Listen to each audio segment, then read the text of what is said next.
O ato ocorrido na Avenida Paulista no último domingo continua repercutindo. Nesta quarta-feira foi divulgado o resultado de uma pesquisa Genial Quest sobre a manifestação pacífica, que estabeleceu uma fotografia para o Brasil e para o mundo do apoio ao ex-presidente Jair Bolsonaro. Para 68% dos entrevistados, o ato foi grande. Outros 20% responderam que foi médio e apenas 6% disseram que foi pequeno. Vamos falar a partir de agora mais sobre a manifestação de domingo e também sobre outros temas da política nacional. É hora de entrevista em Oeste Sem Filtro.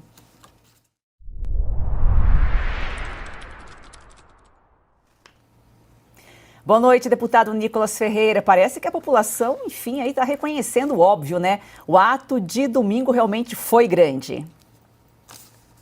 Boa noite a todos os telespectadores da Oeste. De fato, o dia 25 de fevereiro de 2024 foi um dia histórico para o Brasil.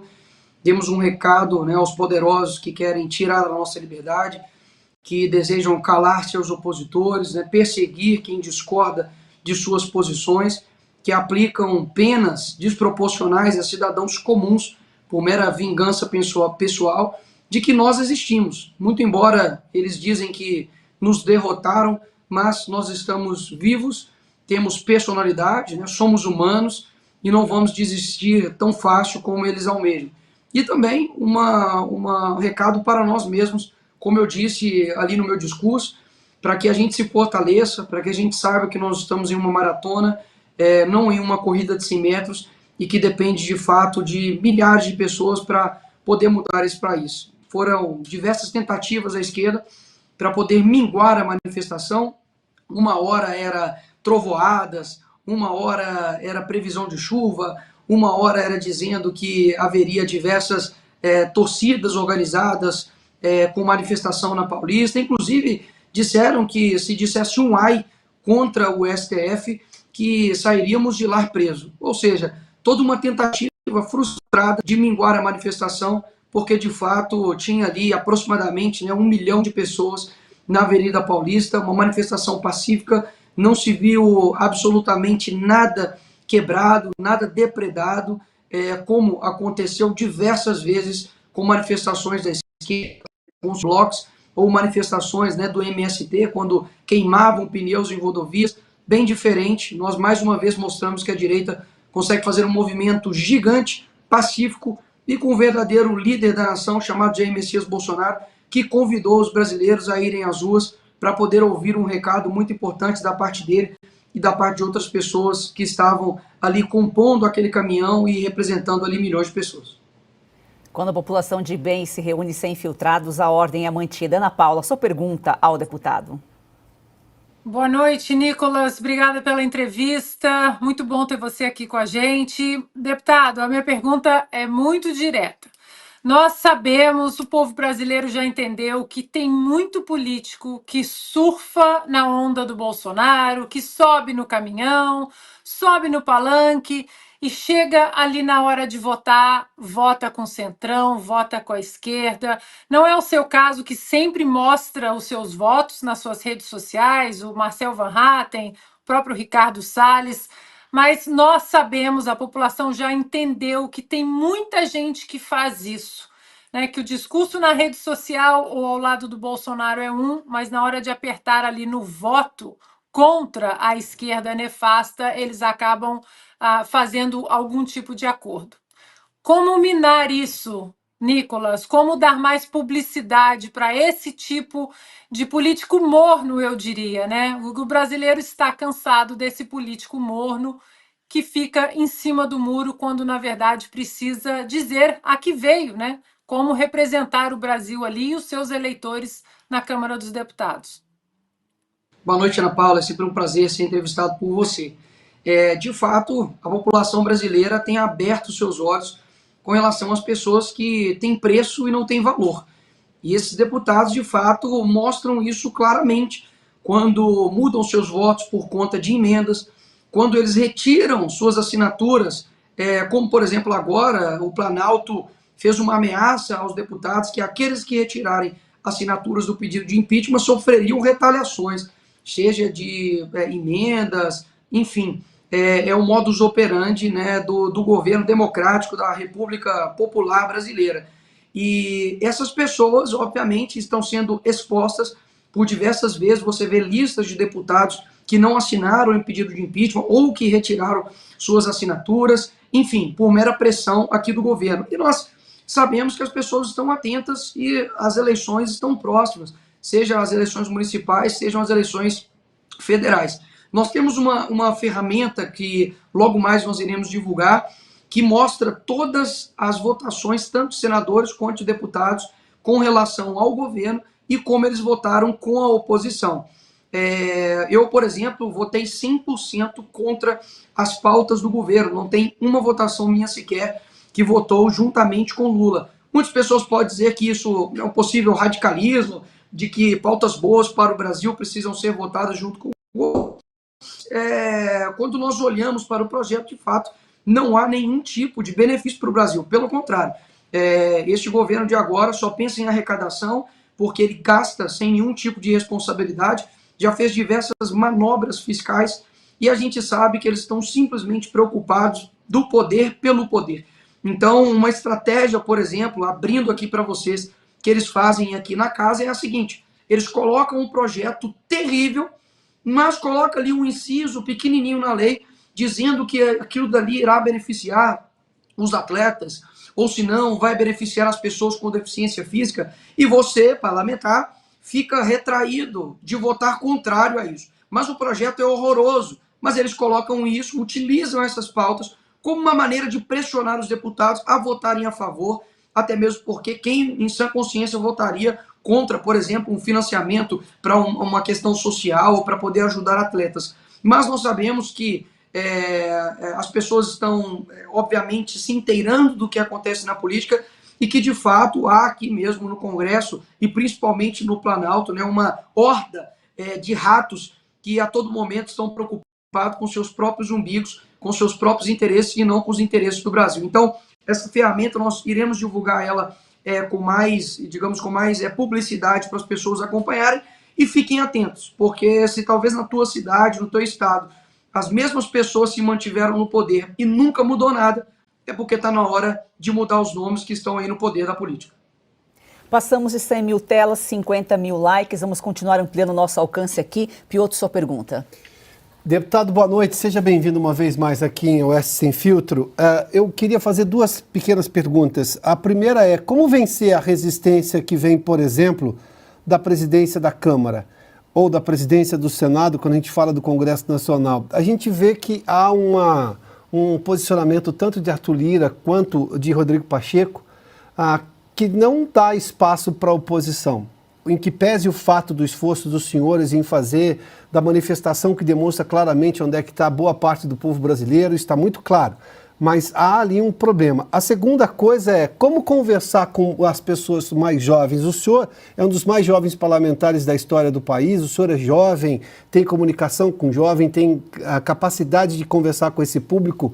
Como é que o senhor pretende lidar para explicar exatamente o que está acontecendo no país, sobretudo para os mais jovens?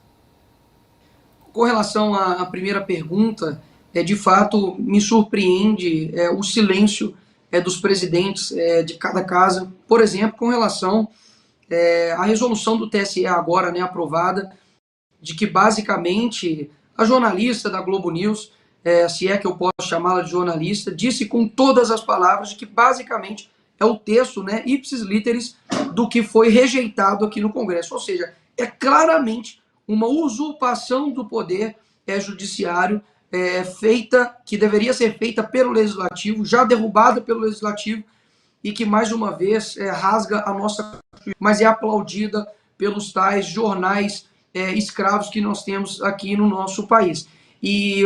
Ou seja, basicamente reduz ao pó o Congresso Nacional. Isso é um desrespeito com os deputados federais, um desrespeito com os próprios senadores, que são os verdadeiros legítimos para poder legislar aqui nessa nação. Então, assim caminha o Congresso Nacional. E, de fato, espero que tenha aí, futuramente, né, presidentes mais alinhados com os nossos ideais, até mesmo porque sem um presidente de cada casa fica muito difícil seguir com qualquer pauta aqui no Congresso. E quero dizer que hoje nós temos uma grande quantidade de deputados, né, conservadores de direita, mas que é mais do que nós já tínhamos há 20, 30 anos atrás, mas ainda não é o número ideal. E nós esperamos que nas próximas eleições, em 2026, por exemplo, nós façamos o presidente do Senado, porque nós estamos vendo, né, a consequência que é de ter um presidente que basicamente se curva aos mandos e desmandos do Poder Executivo. Então, como modificar isso? De fato, não vai ser a curto prazo. Acredito que a manifestação desse final de semana deixou isso bem claro, de que não era uma manifestação para buscar soluções histéricas ou até mesmo momentâneas, mas que é para poder deixar bem claro para as pessoas de que nós temos uma longa caminhada a trilhar e espero que esta casa aqui seja cada vez mais ocupada por pessoas sérias e honestas, política que preocupa com o Brasil. Eu confesso para vocês que a palavra que eu mais escuto aqui em Brasília é Brasil. O que eu mais escuto aqui muitas vezes é emenda, o que eu mais escuto aqui de fato é interesses próprios e graças a Deus nós estamos mostrando à população brasileira que é possível fazer uma política sem toma lá da cá, que consegue representar as pessoas sem vender, né, aí a tua alma praticamente em troca de migalhas que brevemente irão passar. Com relação à juventude, eu tenho 27 anos, muitos dizem que eu tenho a cara mais nova do que isso, eu agradeço, não tenho vergonha da minha juventude, pelo contrário, teria vergonha de defender uma ideologia falida como a do comunismo, e eu acredito que comunicar com o jovem não é diferente do que comunicar com qualquer um outro. O jovem gosta de autenticidade, o jovem gosta de pessoas criativas, o jovem gosta de estar atualizado e ele gosta de defender uma causa. E durante muito tempo nós não podíamos ser jovens e políticos a não ser se tivesse uma foice e martelo ou uma imagem do Che Guevara no peito.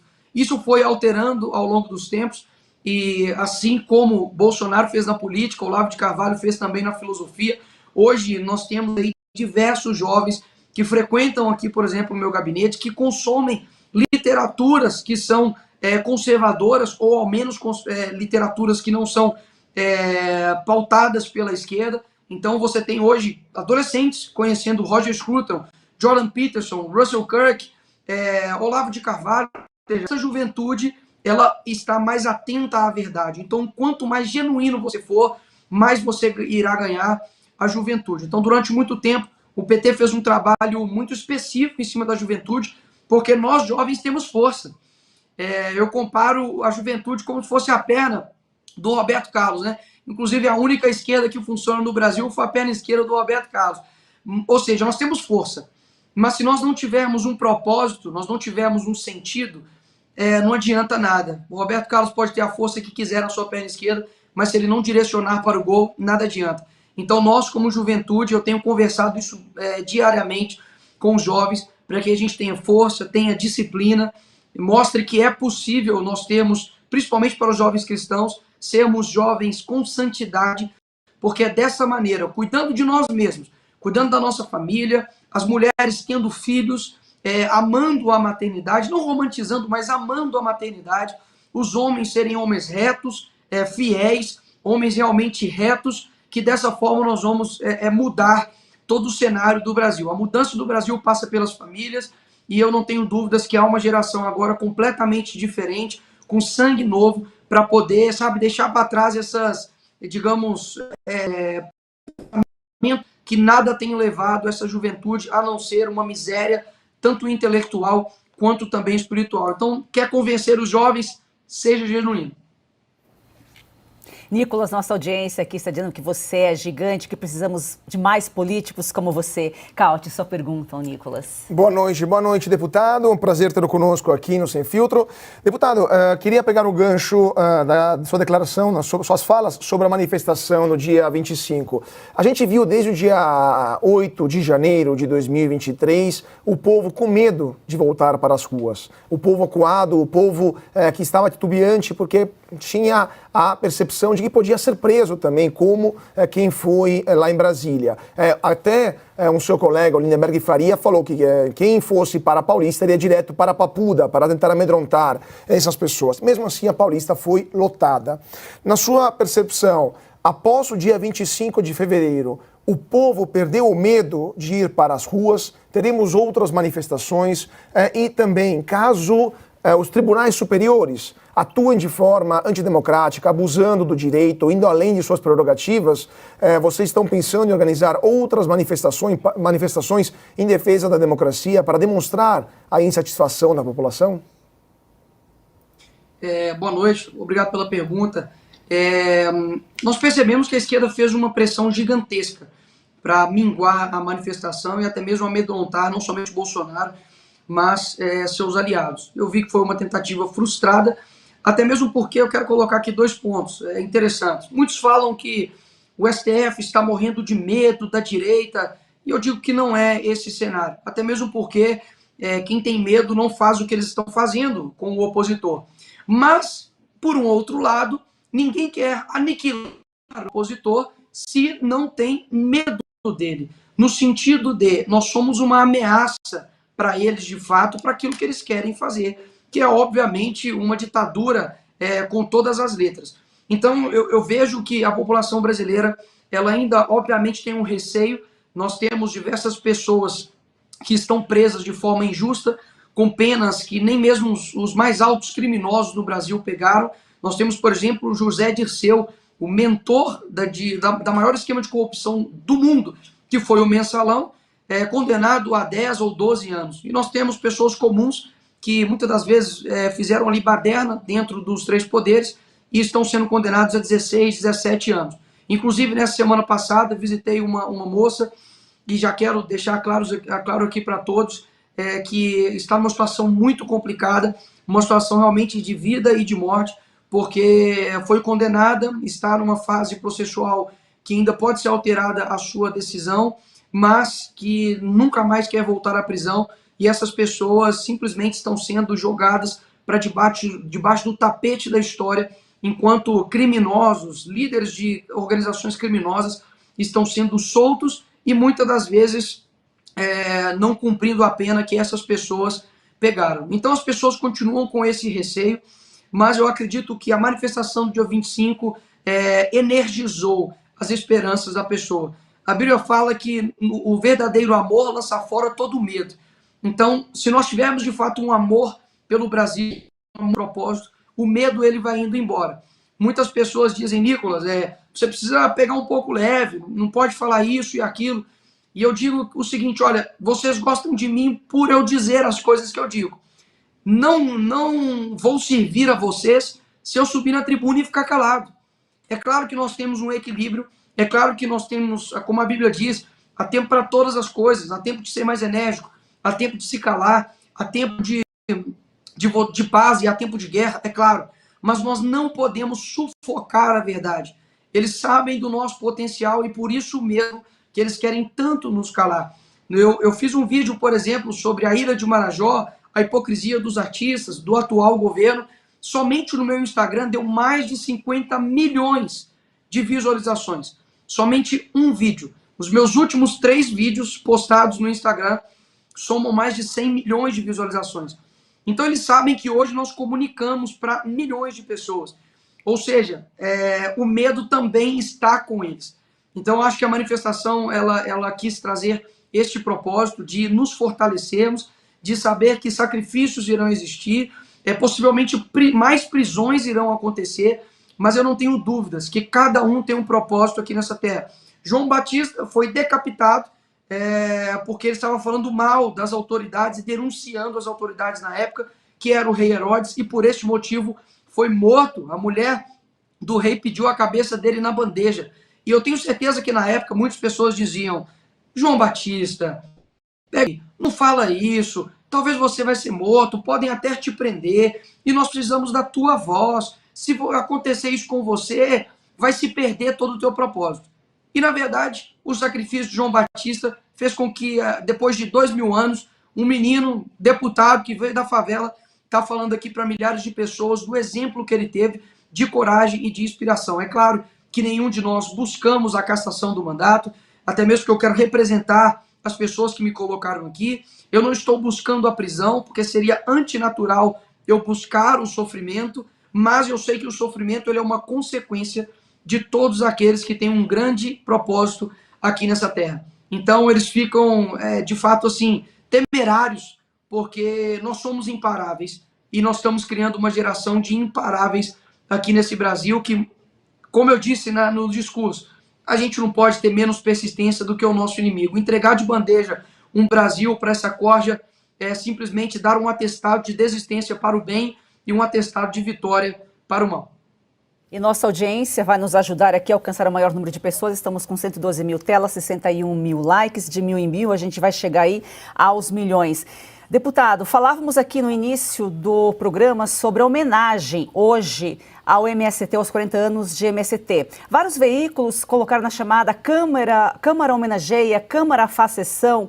Como que a gente pode dizer que a Câmara homenageia o MST quando 95 deputados votaram por essa homenagem, sendo que apenas dois líderes de bancada assinaram, e o voto desses 2 líderes vale para 95 deputados, sendo que na Câmara nós temos 513 deputados.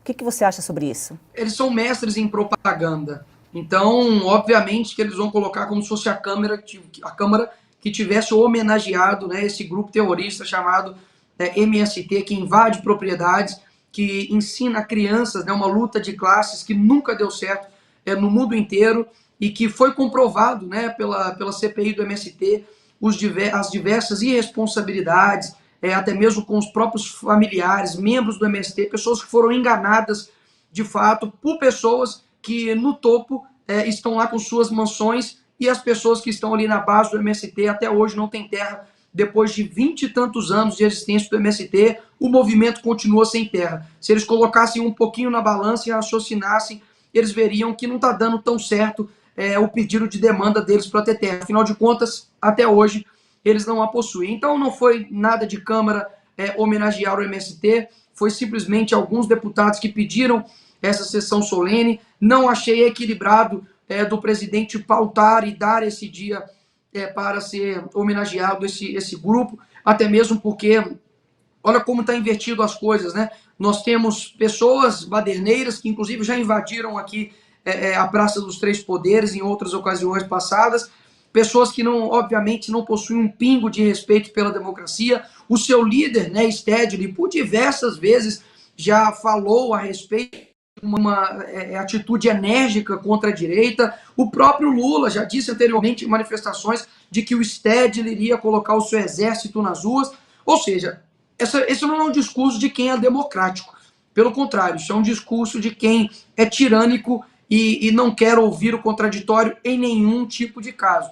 Então, não foi a Câmara que o homenageou. E, por um outro lado, nós temos a completa inversão de valores, onde, por exemplo, lá em Minas Gerais, saiu hoje essa notícia, que a PF indiciou 40 policiais da PRF e do BOP de Minas Gerais por conta da chacina, né, ou da faxina que foi feita quando houve um confronto entre bandidos e polícia, e que 26 bandidos morreram neste confronto, e graças a Deus nenhum policial sofreu nenhum óbito. E agora a polícia está sofrendo uma pressão judiciária com uma perícia completamente sem pé e sem cabeça, somente para poder desmoralizar, para poder perseguir de fato a segurança pública do nosso país. Então, enquanto os bandidos estão sendo homenageados, os policiais saem todos os dias de suas casas para atender as pessoas, estão sendo achincalhados tanto pela mídia quanto também pelos seres que nós temos hoje aqui no Brasil.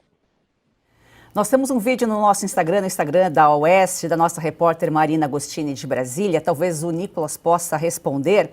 Ela mostra os corredores vazios do Congresso. Ela sugere que depois que a multidão foi às ruas no domingo, parece que o Congresso ficou desnorteado. O que acontece em Brasília? Onde estão os parlamentares, Nicolas? Aqui em Brasília acontece de tudo, até mesmo nada. É impressionante como nós saímos de nossas bases, né, de nossas casas, para poder estarmos aqui em Brasília. E, por exemplo, esses dias nós votamos sobre a proibição do céu.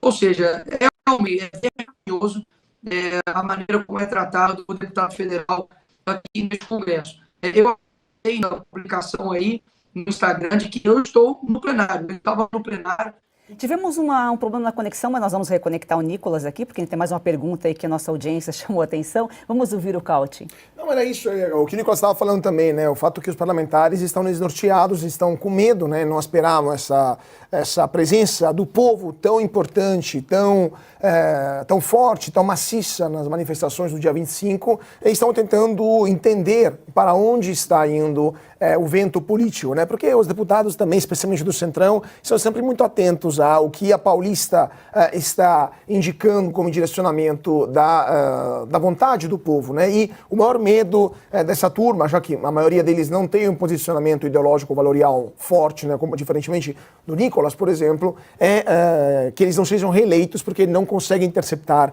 essa vontade do povo, né? Então, com certeza foi algo que deixou muita gente desesperada, ou pelo menos desnorteada lá em Brasília. E voltamos com Nicolas Ferreira. Nicolas, nós não conseguimos ouvir direito a sua resposta, essa última resposta que você comentava sobre os corredores vazios em Brasília. O que acontece, onde estão os parlamentares?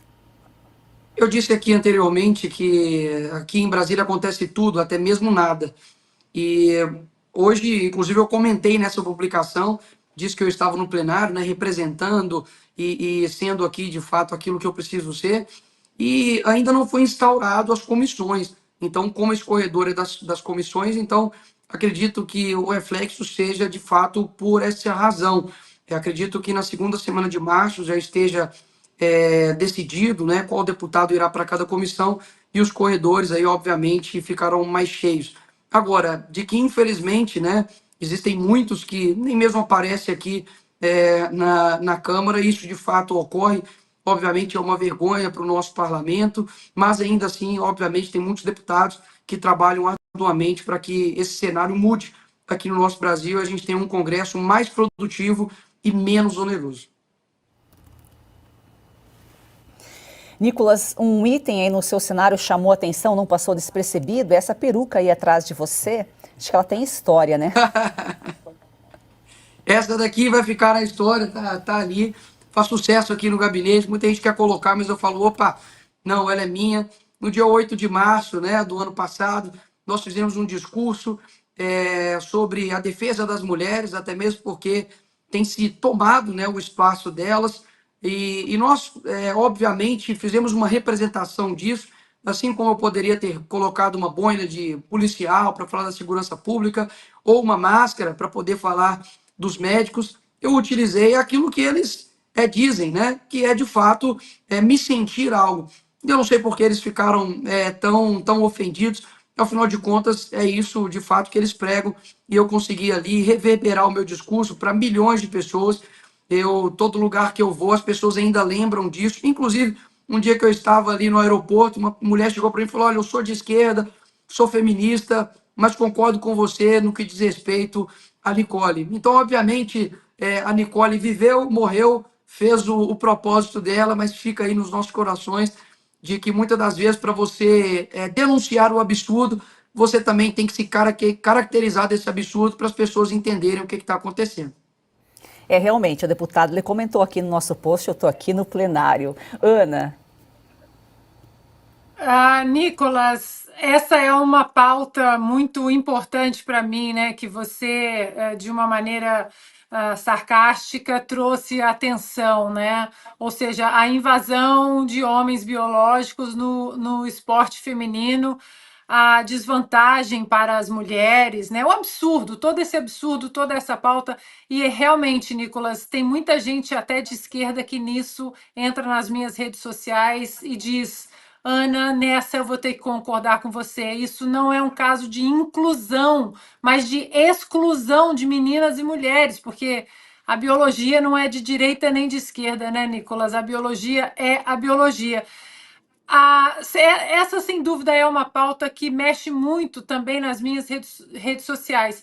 Mas, Nicolas, a segunda pauta, que está sendo assim uma pauta campeã nas minhas redes sociais, e eu até perguntei para o presidente Bolsonaro ontem, é sobre o Plano Nacional de Educação que está sendo proposto pelo governo Lula.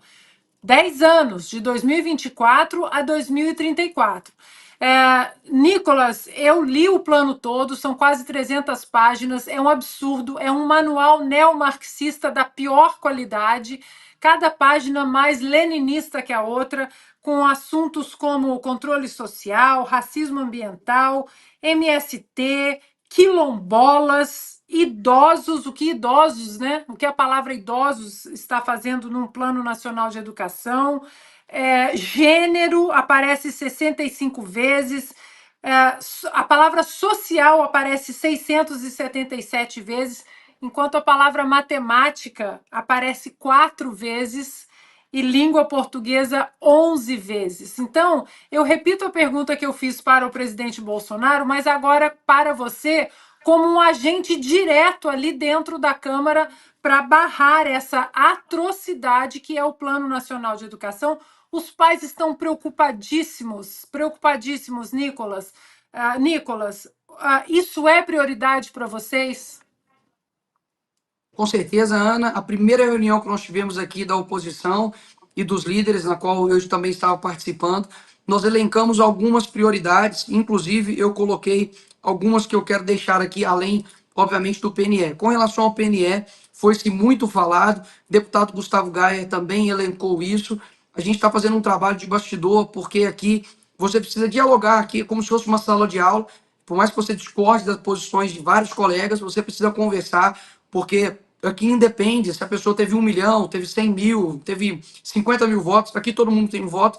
Então nós estamos conversando com os demais deputados, mostrando, né, a gravidade que é esse PNE, que dura 10 anos, não é uma coisa somente para eleitoral, realmente ultrapassa os governos, e nós já elencamos todos os pontos deficitários, né? Que de fato, como você disse, a palavra social, a palavra gênero aparece mais do que história, do que matemática, do que biologia, ou seja, não é um plano nacional de educação, é um plano nacional da esquerda. Pode até manter o PNE, mas muda a educação pela esquerda. Então nós colocamos isso, obviamente, como prioridade. Isso precisa ser derrubado aqui no Congresso. Nós também já estamos preparando diversas emendas para serem votadas, para que haja redução, obviamente, de danos.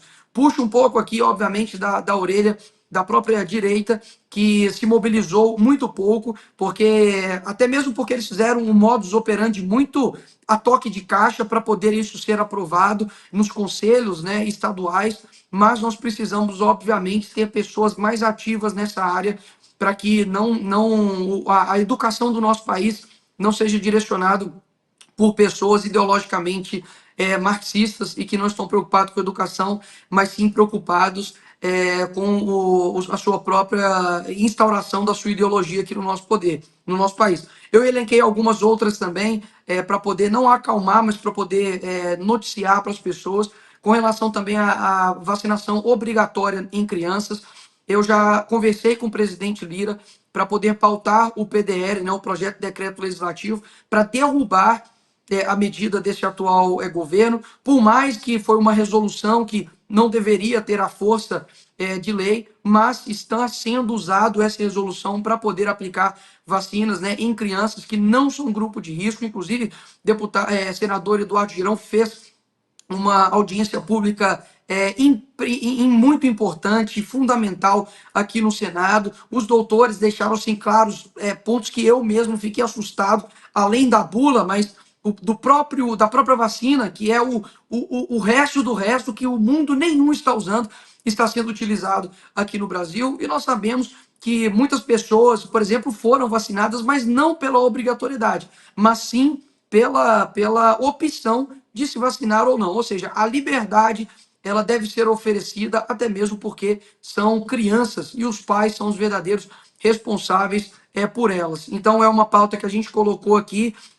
O presidente, né, pediu para poder municiá-lo, né, de informação para poder colocar esse PDL, já tem as assinaturas necessárias para ser colocado de urgência aqui no Congresso. Então, são essas pautas que nós temos, obviamente, as prerrogativas dos próprios deputados, né, com relação à sua imunidade, com relação à usurpação dos poderes. Nós estamos assim muito imbuídos de realmente bater nessa tecla para que a gente consiga ter respeito entre os poderes e não o que está acontecendo aqui agora, como, por exemplo, busca e apreensão na casa do líder da oposição, o deputado federal Carlos Jordi, que não há nenhum fundamento para que isso aconteça, a não ser uma instrumentalização, tanto da Polícia Federal, que tem um respaldo gigantesco pela sociedade, mas perderá o respeito se continuar sendo usado dessa forma por pessoas que querem fazer desta polícia uma polícia privada e não uma polícia de Estado. Então, peço aqui mais uma vez para as pessoas, obviamente, terem não uma paciência passiva conosco, mas que entendam que nós não somos maioria aqui nesse Congresso, mas que também não, digamos, desprestigiem, né, o trabalho diário que a gente está fazendo aqui. E tem muito deputado bom que tem feito um incrível trabalho, porque, de fato, nós não estamos numa guerra assimétrica. Eles têm tudo, a gente tem quase praticamente nada, e a gente precisa continuar batalhando para que o cenário mude aos poucos. Nosso tempo esgotou, mas temos tempo para... Vamos abrir para uma perguntinha rápida aqui do Piotr. É rápido, deputado Nicolas. Boa parte dessas propostas passa pela Comissão de Constituição e Justiça, que no acordo lá do ano passado, no começo da legislatura, estava prometida para o PL assumir agora, mas surgiu uma conversa de que possivelmente isso pode ficar para o ano que vem, dado esse esforço de Arthur Lira de mexer na base para ele conseguir fazer o sucessor dele como presidente da Câmara. O PL vai abrir mão da Comissão de Constituição e Justiça?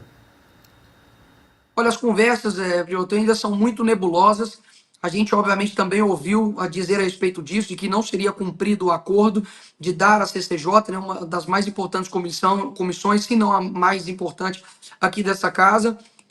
Mas ainda está, como eu disse, ainda está ocorrendo ainda as negociações, mas, obviamente, eu não duvido de nada que ocorra um aceno para o governo executivo para poder tirar e descumprir o acordo com o PL.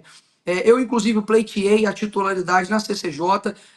Acredito que teremos ali diversos relatórios, tanto para poder aprovar quanto para poder desaprovar. A minha voz e a minha representatividade vai ser importante. Já pleiteei isso com o nosso líder Altineu e acredito que teremos ali mais deputados também lutando para que bons projetos e projetos ruins sejam barrados e bons projetos sigam adiante. Ou seja, ainda temos que esperar ainda um tempo para poder ver se esse acordo será ou não cumprido. Nicolas, você recebeu uma chuva de elogios aqui no nosso chat, pelos comentários. Está muito claro aqui que o Brasil conta com você. Salve, Nicolas. Muito obrigada pela sua participação aqui. Volte sempre. Eu que agradeço a todos. Um abraço para todos aí que acompanharam. Quero dizer que podem sim, de fato, contar comigo, com a minha coragem, com a minha voz. E eu tenho certeza que, como eu disse ali na Paulista, né, o presente é deles, mas o futuro é nosso. E essa geração é a geração da resistência. E eu não tenho dúvidas que um dia a gente vai ter um país mais democrático, mais livre. E isso depende de cada um de nós. Parabéns pelo incrível trabalho. É um jornalismo livre, um jornalismo democrático que passa a verdade para as pessoas. E cada vez mais teremos diversas pessoas com propósitos diferentes, em locais diferentes, fazendo um Brasil melhor. Como eu disse na Paulista, que Deus sare essa nação, porque Ele é a minha esperança. Obrigado a todos.